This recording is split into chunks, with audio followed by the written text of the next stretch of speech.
বন্য দাতালের হাতির দাপুটে অতিষ্ঠ জনজীবন, ফসল ঘরবাড়ি হারিয়ে সর্বশান্ত একাংশ।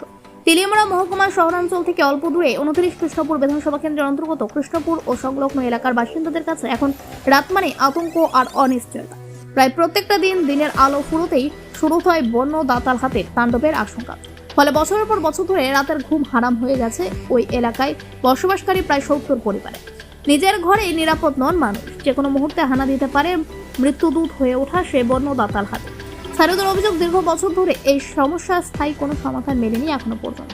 বিভিন্ন ধরনের পদক্ষেপ নিয়ে থাকলেও সেগুলো সাময়িক হয়, কিন্তু বাস্তবে পরিস্থিতির কোনো পরিবর্তন ঘটেনি। ফলে প্রতিদিনই প্রাণ হাতে নিয়ে বসবাস করতে বাধ্য হচ্ছেন সাধারণ মানুষ।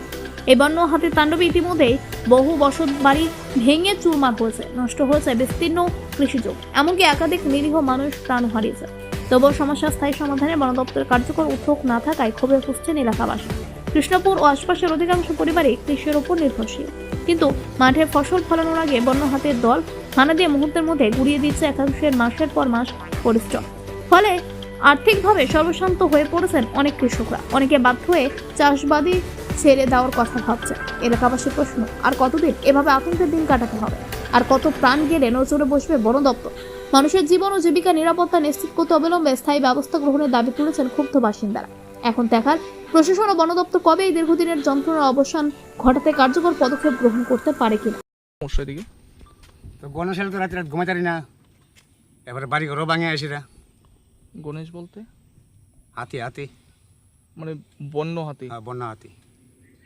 মানে এই এলাকার মূলত কতজন মানুষজন আছে আপনারা এই এলাকাতে বসবাস করেন? আমরা এলাকার ধরুন না 80-90 গরিব ফ্যামিলি এই অবস্থা লই আর কি।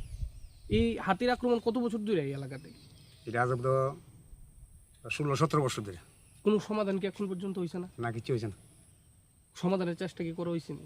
ওখানে তো এরা অনেক চেষ্টা করছে, একবার হাতি আনছে দৌড়াইতো, হুম। কিছু করতে পারছে না। এবারে ওখানে আবার কিতা মিটার লাগা, এর লাগে আর কি। কি মনে করতেছেন এই হাতির সমস্যা কি স্থায়ী সমাধান সম্ভব?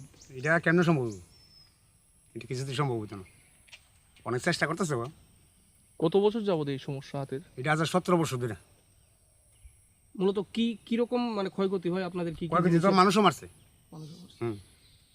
মানুষ মারছে, বাড়ি ঘর তো প্রচুর ভাঙছে। কি করবেন রাজ্য সরকারের উদ্দেশ্যে?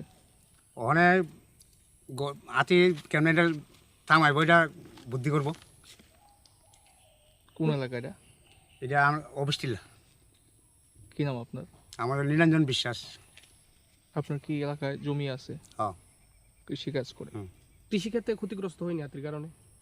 করে, ক্ষতি করে। তো ইদানিংকালে হাতির উপদ্রব কিরকম? কোনো আজ কয়েকদিন ধরে কম, কালকে রাত্রে আগে গেছে আবার। আচ্ছা, কি দল নাকি? না, কালকে একটা আইছে। দলটা আসলে ওই পরশু দিন ওই বৈষ্ণব কলোনি।